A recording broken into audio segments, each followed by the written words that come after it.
Kaisang ini kalau nggak menang satu putaran gitu kan, maka Mas Anies akan kesulitan untuk kemudian menang di Pilkada Jakarta. Konten ini dibuat untuk para pejuang syafaat Nabi Muhammad. Sebelum melanjutkan, diperkenankan untuk membaca solawat Nabi. Allahumma salli ala Sayyidina Muhammad. Assalamualaikum warahmatullahi wabarakatuh. Alhamdulillah wassalatu wassalamu ala Rasulillah wa ala alihi wa ashabihi wa mawalah, la haula wa la quwwata illa billahil aliyil azim. Sobat sewot yang dirahmati Allah dan disayangi Rasulullah sallallahu alaihi wasallam. Kesalahan terbesar PDI Perjuangan adalah ketika mencalonkan Presiden Joko Widodo pada tahun 2019. Ya, jadi Jokowi dicalonkan lagi. Ya, nggak pernah sadar sebelumnya bahwa sabda Rasulullah Shallallahu Alaihi Wasallam, ahbib habibaka haunamma asa ayyakuna baghidaka yaumamma wabghid baghidaka haunamma asa ayyakuna habibaka yaumamma. Ini berlaku untuk semuanya. Bisa soal cinta dalam urusan politik, bisa soal cinta dalam urusan tali kasih sayang antar lawan jenis gitu kan, dan juga bisa soal cinta kepada jabatan dan martabat gitu. Nah, perihal PDI Perjuangan, kesalahan utamanya ketika mencalonkan Jokowi lagi di Pilpres 2019 ya kan, kemudian menjadi petaka di tahun ini, dan khususnya ketika Pilpres 2024 berlangsung kemarin. Nah, ini satu tanda bahwa pertama, hadis Rasulullah Shallallahu Alaihi Wasallam ini menjadi fakta di tengah lagi asik ya PDI Perjuangan begitu mencintai Jokowi, tahu-tahu akhirnya hari ini Jokowi di negara Konoha ini menjadi musuh bebuyutan dari PDI Perjuangan. Nah, mengawali podcast kita pada kesempatan kali ini, Sobat Sewot yang dirahmati Allah, saya tidak akan langsung membahas soal hasil survei terbaru di Pilkada Jakarta, kemudian disusul Pilkada daerah lain seperti misalnya Jawa Timur, yang memunculkan nama Kiai Haji Marzuki Mustamar. Beliau pernah memimpin Nahdlatul Ulama PWNU Jawa Timur, dan insya Allah ini akan menjadi satu tanda politik di Jawa Timur yang insya Allah akan membaik kalau kemudian memberikan amanah kepada orang yang tepat, yang memang amanah gitu kan, memberikan tanggung jawab kepada seseorang yang memang bertanggung jawab. Bukan kemudian seperti PDI Perjuangan yang salah kaprah ya. Memang tidak ada yang bisa menyelami dalamnya hati seorang Jokowi ya. Kemudian hati juga bolak-balik nih ya, muqallibal qulub tsabbit qalbi ala dinik. Jangankan seorang Jokowi ya, seorang Nabiullah saja yang memiliki hati, misalnya nabi-nabi utusan Allah, itu juga hatinya kadang-kadang bolak-balik, apalagi manusia biasa seperti Jokowi yang sebentar lagi akan menjadi warga biasa setelah jabatan politiknya sebagai presiden akan berakhir kurang lebih 2,5 bulan lagi. Nah, Sobat Sewot yang dirahmati Allah dan disayangi Rasulullah Shallallahu Alaihi Wasallam, tentu Pilkada Jakarta ini menjadi epicentrum pilkada-pilkada daerah lain dan akan menjadi kiblat utama perhelatan politik di Pilkada serentak 2024. Maka lagi-lagi seorang Kaisang yang hari ini di media sosial, kita coba cek kemarin-kemarin ya, antara yang dukung Kaisang dengan yang kurang mendukung, bahkan tidak sama sekali gitu kan. Ini mayoritas warga Jakarta. Saya tidak mau ngomong warga Konoha lainnya gitu kan. Tapi kita ngomong warga Jakarta ini lebih kepada bersikap realistis dalam persoalan pilkada atau pemilihan gubernur di Jakarta. Nah, lebih-lebih kemarin ada pernyataan dari Mas Anies Rashid Baswedan bahwa beliau akan mengembalikan hal-hal yang hilang ketika kepemimpinan dipegang oleh penanggung jawab ya PJ Gubernur Heru Budi selama di Jakarta. Nah, ini ada satu tanda bahwa apa yang hilang diantaranya adalah keadilan di Jakarta. Apa yang hilang diantaranya adalah keseriusan pemimpin, seorang pemimpin ini merangkul rakyat, merangkul warga, merangkul masyarakat, bukan kemudian lebih merangkul atau mengakomodir kepentingan-kepentingan oligarki dan rezim yang tidak sejalan dengan hati masyarakat dan warga Jakarta. Jakarta itu Sobat Sewot berbeda jauh dari wilayah-wilayah yang lain seperti misalnya Jawa Timur, Jawa Tengah. Jakarta ini masyarakatnya selain lebih majemuk ya, kemudian masyarakatnya itu udah pada pintar, udah pada cerdas, udah pada nggak bisa nerima bansos. Meskipun nerima bansos nggak dipilih orangnya. Itu dia kalau Jakarta. Ini bukan kejahatan politik, tetapi mengedukasi para pemimpin, ya, masyarakat itu ingin memberikan pelajaran penting bagi seorang pemimpin bahwa nggak semua masyarakatnya di Indonesia ini mau disogok gitu. Nah, kalau kemenangan bisa diraih dengan sogokan, maka kapan masyarakat kecil akan diberi kesempatan untuk memimpin? Kapan lagi masyarakat yang punya integritas ya untuk kemudian diberi kesempatan kalau pemenangnya selalu mereka yang punya gemilang harta ya, kalau pemimpinnya selalu mereka yang punya duit, dolar dan real dan lain rupiah dan lain sebagainya. Nah, ini satu persoalan Sobat Sewot bahwa memang warga Jakarta selain memiliki pemahaman politik yang lebih lebih mendalam dibandingkan masyarakat Konoha di luar Jakarta gitu. Kita sangat berharap bahwa meskipun sebagian besar mereka hari ini tidak sepakat, sepaham dengan Kaisang, sebagaimana Kaisang bilang berbeda dengan Mas Anies Rashid Baswedan, maka sudah barang tentu ketika seseorang sudah beda dengan Mas Anies Rashid Baswedan yang sejatinya Mas Anies ini menjadi sosok yang hari ini sedang digandrungi oleh warga Jakarta, sosok yang hari ini sedang dirindukan oleh masyarakat Jakarta, maka sudah barang tentu Kaisang ini tidak bakalan dirindukan. Lebih-lebih masyarakat Jakarta itu banyak yang bilang gitu, warga Jakarta gitu, Kaisang itu siapa? Itu kan Kaisang hanya anaknya seorang presiden doang. Jadi Kaisang itu hari ini bisa petenteng di sana sini, selain karena memang dia punya duit banyak dari hasil usahanya sebagai pedagang piscok, pis dan lain pisang-pisang lainnya lah. Kaisang juga itu dirasa cukup licin dalam mengelola politik. Kenapa? Karena kebetulan ayahnya lagi presiden ya. Jadi seorang presiden di negeri Konoha ini anaknya itu bisa menjadikan presiden Konoha ini sebagai batu loncatan gitu. Jadi bukan kutu loncatan, yang kutu loncat itu si ini ya. Anaknya ini di negeri Konoha, jadi ayahnya presiden jadiin batu loncatan karena ayahnya udah nggak bakalan bisa lagi untuk jadi presiden gitu kan, dan juga barangkali harus segera meninggalkan kesan-kesan baik sebenarnya. Tetapi waduh, ini sudah dengan PDI Perjuangannya sudah begini gitu kan. Dulunya saling cinta kasih, hari ini berseberangan secara politik, berseberangan secara ideologi partai, juga berseberangan secara konstitusi kenegaraan. PDI menganggap bahwa orang yang dulu disanjung, disayang, dibela mati-matian, dimenangkan di Pilpres 2024, 2019 gitu kan, 2014, 2019 gitu, PDI nggak pernah nyangka bakalan jadi musuh dalam selimut ya.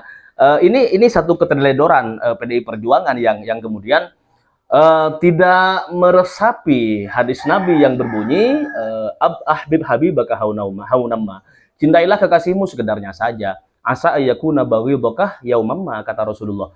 Karena orang yang kita cintai kalau terlalu dalam, kadang-kadang dia justru jadi musuh, lawan politik yang paling menakutkan bagi PDI Perjuangan. Ya Jokowi gitu. Jokowi dengan fasilitas negara yang sedang dipegang di tangannya. Ya, Jokowi di negeri Konoha yang hari ini sedang berkuasa di sisa bulan-bulan terakhir ya kan, 2 bulan setengah terakhir ini, Jokowi bisa saja ngapain gitu kan. Bahkan seorang presiden di negeri Konoha kalau udah maunya bubarin sebuah ormas, sebuah parpol dan lain sebagainya, itu bisa aja. tinggal nunjuk, tinggal miss call aja Menkumham misalnya, bekukan sebuah partai, bubarkan sebuah partai gitu. Nah, bisa apa? Ya kan? Bisa apa partai politik di bawah kekuasaan yang bau-bau dinasti seperti hari ini gitu. Nah, makanya ini PDI tentu tidak akan salah langkah, lebih-lebih di pilkada serentak 2024 ini. Satu harapan ya, dengan cemoohan, dengan cacian yang diarahkan kepada PDI Perjuangan, tentu PDI memang hari ini sedang memilih diam dan bertafakur. Lagi-lagi juga karena Hasto sedang dibidik oleh penegak hukum gitu. Nah, tetapi PDI nyatanya kalau bisa membuktikan diri menang di Pilkada serentak 2024 ini, maka ada harapan baru bagi PDI Perjuangan di 2029 ya. Kalau nasibnya masih sama seperti Pilpres kemarin 14 Februari 2024 tahun ini gitu kan, maka nasib PDI di 2029 ini masih bisa kita kategorikan abu-abu gitu dalam soal dunia politik dan kekuasaan. Tetapi kembali lagi kepada persoalan Jokowi dan cawe-cawe part 2 gitu. Cawe-cawe bagian kedua yang hari ini sedang marak diperbincangkan di dunia sosial media, bahkan di televisi swasta. Seperti misalnya kemarin sampai dibantah langsung oleh Bang Idrus Marham ketika ada dialog politik kebangsaan di salah satu stasiun televisi swasta gitu. Ini justru semakin membuka aib sebenarnya ya, karena kenapa? Karena satu-satunya jawaban nanti sebaiknya Jokowi kalau memang ingin berakhir dengan husnul khotimah sebagai presiden gitu kan, Jokowi mestinya benar-benar menghentikan langkah politik Kaisang. Karena Kaisang itu jadi RW nggak pernah, ngurus RT nggak pernah, ngurus kepala desa nggak pernah, jadi kepala desa nggak pernah, jadi camat nggak pernah, jadi bupati nggak pernah, jadi wali kota nggak pernah, jadi ya Kaisang ya kan. Kalau kemudian Jokowi melapangkan dadanya untuk bisa dijadikan batu loncatan oleh Kaisang ya dan meraih tiket DKI 1 misalnya, maka ini tentu publik meskipun akan disugesti dengan hal-hal pencitraan terbaik versi Konoha misalnya, maka ini tidak akan mempan di tengah-tengah masyarakat. Masyarakat akan tetap menilai, oh ini yang disebut dengan politik dinasti setelah sukses melewati Pilpres dengan kekuasaan yang kedikjayaan dan kekuasaan yang dimiliki oleh seorang presiden di negeri Konoha gitu, kemudian memenangkan Pilpres 1 putaran, padahal itu semua pengamat politik bahkan masyarakat dinilai tidak akan terjadi, dan itu bisa terjadi semudah membolak-balikan tangan karena memang komisi si ini, mahkamah si ini sudah dipegang semuanya gitu. Maka ini juga satu selain cobaan juga ujian gitu kan bagi Jokowi di negeri Konoha. Ini Pilkada 2024 ini bakalan seru tentunya gitu kan. Lebih-lebih ada nama Kaisang yang hari ini sedang diseret oleh teman-teman media, diseret kemanapun diseret. Jangankan Kaisang tuh beda, kemarin hanya sebagai seorang ketua partai gitu kan, oke, diseret selama seminggu sebulan. Tapi beberapa bulan ke depan ini Kaisang akan menjadi perhatian publik gitu kan, melebihi perhatian publik kepada sang kakak, yaitu si Gibran Rakabuming Raka. Kenapa demikian? Karena sekali lagi, kalau kemarin kita ngomong Prabowo itu karena pesaing terberatnya adalah Mas Anies Rashid Baswedan. Kalau kemudian Kaisang ini bisa dibikin head to head bersama Mas Anies Rashid Baswedan di Pilkada Jakarta, kemudian relasi kekuasaan Jokowi mencengkram semua aparatur yang ada di Jakarta, kemudian Komisi Pemilihan Umum Daerah Pemilihan Jakarta misal juga bisa dikondisikan oleh Presiden Konoha gitu kan, maka Kaisang ini kalau nggak menang 1 putaran gitu kan, maka Mas Anies akan kesulitan untuk kemudian menang di Pilkada Jakarta. Jadi harus ada kerja keras melawan tirani kekuasaan yang hari ini benar-benar membuat masyarakat bingung ya. Hasil polling nggak ada yang mengalahkan Mas Anies di Pilpres 2024 gitu kan. Mau polling TV One yang udah luar biasa gitu, yang juga kompas, semuanya memenangkan Mas Anies Rashid Baswedan di polling online dan lain sebagainya. Tetapi penggiringan opini oleh lembaga-lembaga survei, kemudian penggiringan suara dari TPS ke rekapitulasi desa, dari rekapitulasi desa, yang manual ini sebenarnya Sobat Sewot ya, kalau nggak dikawal secara seksama dari bawah hingga pusat gitu, ada keteledoran, penguncian kotak suara nggak bener gitu kan, bisa diotak-atik oleh panitia, maka ini aduh satu musibah bagi bangsa kita di dalam berpolitik tentunya. Nah, Sobat Sewot yang dirahmati Allah dan disayangi Rasulullah Shallallahu Alaihi Wasallam, saya sangat apa namanya ya, kaget tadi malam tuh ada polling yang sangat lucu, karena di situ pollingnya ada nama Mas Anies Baswedan, kemudian juga ada nama Kaisang. Selain itu ada nama siapa, Basuki Cahayapurnama, ada juga nama Ridwan Kamil, yang hari ini Ridwan Kamil sepertinya oleh Golkar ini lebih realistis maju kembali di Pilkada Jawa Barat. Karena hitung-hitungannya Golkar itu Ridwan Kamil ini belum ada tandingannya untuk Pilkada Jawa Barat. Tetapi kalau misalnya dipaksakan harus ke Jakarta, maka hanya kekuatan Presiden Konoha yang bisa mengatasi lagi-lagi persoalan kekuatan Mas Anies Rashid Baswedan yang hari ini belum ada tandingannya. Maka dengan besar harapan bahwa hasil survei Mas Anies yang terus melejit hari ini Sobat Sewot, di polling-polling online juga begitu. Kaisang, saya nggak mau ngomong Kaisang lah. Kaisang kalau di polling online tuh suaranya sangat antara 3% sampai 4%, nggak nyampe 6%, nggak nyampe. Tetapi kalau Mas Anies Rashid Baswedan udah barang tentu dong, ya bisa 80% warga Jakarta tuh kalau polling online. Coba kalau nggak percaya, ya kalau kita ngomong surveinya Litbang Kompas ya kan, media darlingnya Jokowi sejak dulu 2014 hingga 2019, sudah barang tentu mereka penikmat Kompas, Litbang Kompas ini adalah mereka yang afiliasinya itu kepada rezim Joko Widodo di negeri Konoha gitu. Nah, maka satu pelajaran penting bahwa biarlah hari ini kita doakan semoga Jokowi di ulang tahunnya kemarin yang banyak mengucapin selamat. Kita doakan semoga Jokowi ini barokah umur gitu kan. Jokowi ini segera memberikan peluang kepada anak-anak terbaik bangsa untuk kemudian memberikan sumbangsih pengorbanan, kesetiaan dan lain sebagainya kepada negara kesatuan Republik Indonesia. Jangan lagi-lagi sistem demokrasi yang sudah berjalan dengan baik di negara kita ini jangan kemudian diotak-atik untuk dijadikan ya sistem dinasti politik. Nah ini naudzubillah summa naudzubillah. Semoga Pak Jokowi panjang umur, semoga Pak Jokowi diberikan rahmat oleh Allah Subhanahu wa taala, dan Kaisang ini semoga tidak apa namanya ya, terlalu jauh melakukan langkah-langkah politik, karena sebagaimana kita ketahui warga Jakarta itu emoh terhadap calon-calon yang hari ini timbul dadakan dan tenggelam setelah diberi amanat kekuasaan. Melainkan kalau Mas Anies udah tahu dong kita kan, beliau sudah terbukti, kemudian ini masyarakat dan warga Jakarta ingin Mas Anies ini memberikan sumbangsih penataan kota, kesejahteraan, kesetaraan, keadilan di Jakarta itu bisa diberikan kembali oleh seorang pemimpin bernama Anies Rashid Baswedan.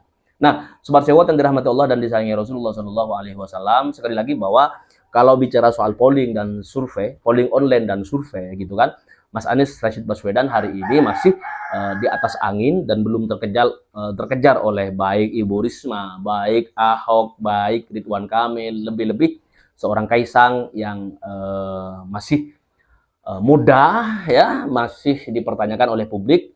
Kalau lu nggak ada bapak, lu nggak bisa, lu nggak punya batu loncatan lu gitu. Salam perubahan, salam akal sehat. Allahumma sholli ala sayyidina Muhammad wa ala ali sayyidina Muhammad. Assalamualaikum warahmatullahi wabarakatuh.